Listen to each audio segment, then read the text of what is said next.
Hi everyone, in this video, which is part 2 of how to apply quilting, we are going to go over how to apply organic quilting that is not uniform or isn't a consistent distance apart or that may not necessarily go to the edge of our pattern. In part 1, we use the fill tool to apply consistent and uniform quilting to this jacket right here. So if you missed that, you can go back and watch that, but this video we will be doing the more organic option of a quilting design, and we're going to be using the pressure tool. So I'm going to start with the same jacket that I started with in the first video. This is just adapted from the t-shirt pattern that's already in your CLO library. I'm just updating it to be this zip up jacket right here. And so we're going to apply some quilting to our body. And so I'm going to zoom in, and the first thing that we need to do is to create internal lines that are going to become our quilting.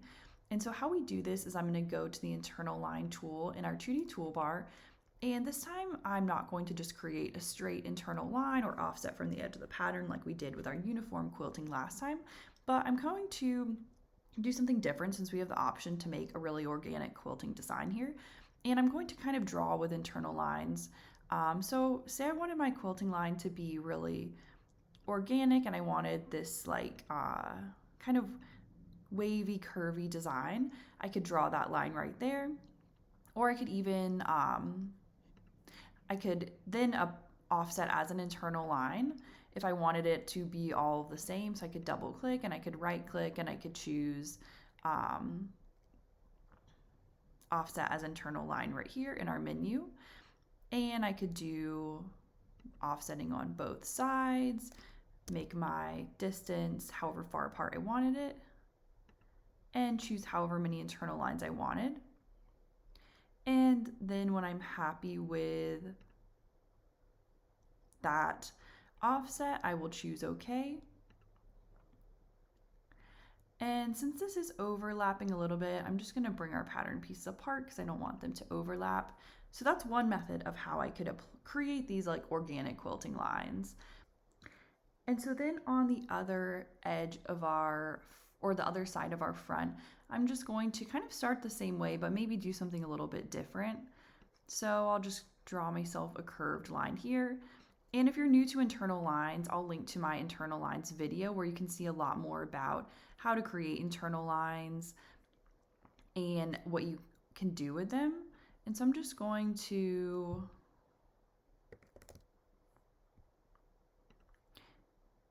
kind of draw something here that's different than the other side.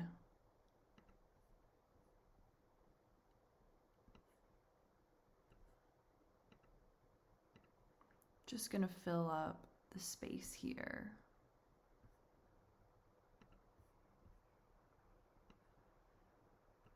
And with this side that I'm doing, I'm not offsetting it because these are not a consistent distance apart. So you can see they're closer together at the bottom and then further apart at the top. So it would not work to use our offset as internal line tool with this example. Some of them you might have noticed I didn't quite click to the edge of the pattern, which is okay with this method of quilting, but if you did want to, you could always double click on an internal line using the edit pattern tool, and then double click again to select all the internal lines in that pattern. Right click, extend/trim to pattern outline. Now they're all exactly at the edge of the pattern, which is why I don't always worry about if I'm clicking right on the edge of the pattern, because it's really easy to go in and fix that. So we'll just start out with these two pattern pieces for creating our quilting. So once you have your internal lines created that you want your quilting to be applied to, then we are going to select the pattern pieces that we applied the internal lines to that we want to be quilted. So I'm going to switch into our transform pattern tool, which is that filled in triangle in our 2D toolbar, and select both of these patterns. Then I'm going to right click on them, and I'm going to clone the layer under. So we're basically cloning this layer of our pattern and placing the new clone directly under it. So it attaches to my mouse, and I'm just going to place it here in my 2D window below that original pattern, just keeping them close together just to keep my 2D window neat and organized. Once you've pasted those, I'm going to click on my top layer, holding down Shift to select both of them, and open up my property editor. And then I'm going to find the tool that is called pressure. It's right here. Underneath simulation properties, we have a spot where we can type in an exact amount, and then also a sliding bar where we can adjust it with adding more or adding less. So for this top layer here, we are going to add a positive number. So I'll just give an example of like 10 for now. And then we're going to go in and select our bottom layer and add in negative pressure. So going in, and I'll just do -10. And then once that has applied, or I've done that, I'm going to go into our 3D window and turn on simulation mode. And we can kind of see what that's looking like. If it's as filled as we want it to be, then we can leave it as is, or we can always go in, add in a little bit more pressure. So I'm just going to add in a lot just so we can really see a difference right now. And then make sure we go in and add it to the bottom also.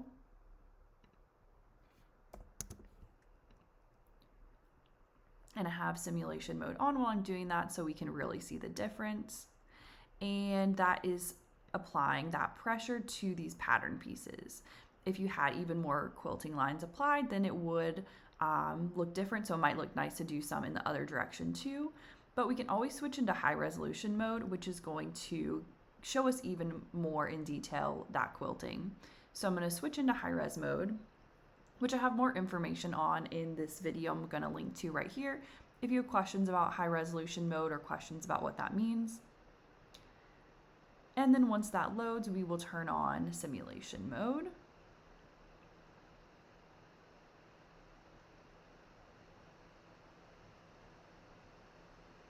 And you can see that in much more detail, looking even more realistic. So there's some spots where it looks like we've got a little bit too much pressure, it's kind of buckling or it's in a weird spot. So it's really helpful to switch into high resolution mode so that you can see what the garment is going to look like, because it's going to look very different in high res mode versus low res. So once that simulates, I'm just going to also show you how we can apply some other types of details to make our quilting look more realistic. And that's going to be adding some top stitching on top of our quilting. So I'm going to go into the add top stitch tool, or the segment top stitch tool. If we hold this down, we can actually get to our free top stitch tool. 2 works the same way as segment sewing or free sewing. I'm going to do our segment top stitching for this side because all these internal lines are in single segments. And I'm just going to click on them to apply top stitching to each of these lines. And I'll do the same thing on this side.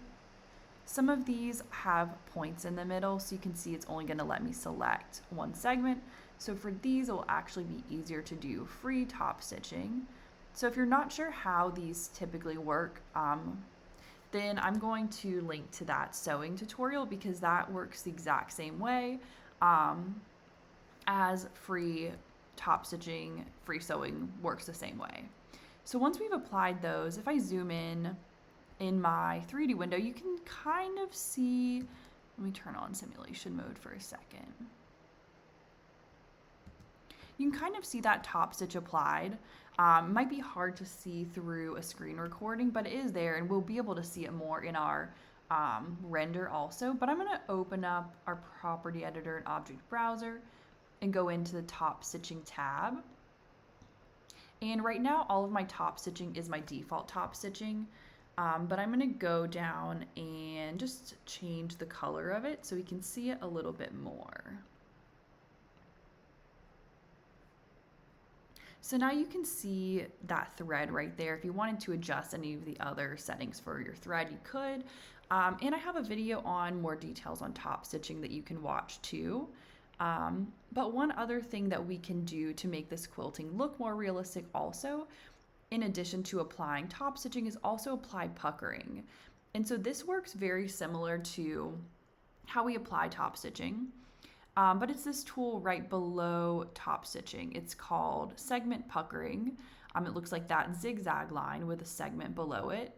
And if I click on these same internal lines in my pattern, it's going to apply that puckering here. And you can see in my 3D window as I do that, you can see that detail right there. So if you want your quilting to have that kind of puckering effect that can make it look more realistic, then you can apply that here. And same thing, when your puckering is selected, you can always go in and edit it in the property editor. Same with top stitching. If you ever unselect it and you want to get back to it, if I was in the 2D window and I just clicked on it, it would just give me the internal line setting. So if I wanted to actually select the puckering again, I'd need to go to the edit puckering tool, which is right above the segment puckering. And then I could click on it and then it would give me those specific tools. The other way is in our object browser, switching to that puckering tab. That will let you select which puckering that you want to edit, which right now ours are all the default puckering. But if you wanted to add more or copy them, you could always do that too. So once we have that adjusted however you want it to look, I'm just going to switch into our render window so that we can see what this might look like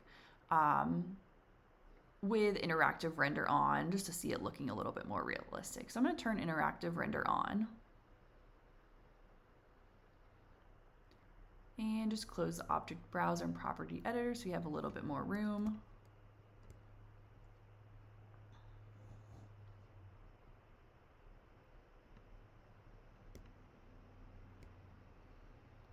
And I'll give that a second to load. So you can see it looks even more realistic in our render window. As it's loading, you can see that little bit of puckering there. But if I were to edit my image settings and actually render an image, I would get even higher quality, as you know. And so that is kind of how we can get it to look more realistic and get a better preview of it too. But more render settings available, like always, in our render tools over here to adjust it a lot. And you could also change your fabric to also get a more realistic look for your quilting. But I will link to information on more render settings here. But that is basically how we can create quilting if you want it to be organic, if you want it to not necessarily go to the edge of your pattern or not be a consistent distance apart. You can use this pressure tool just like this. Thank you.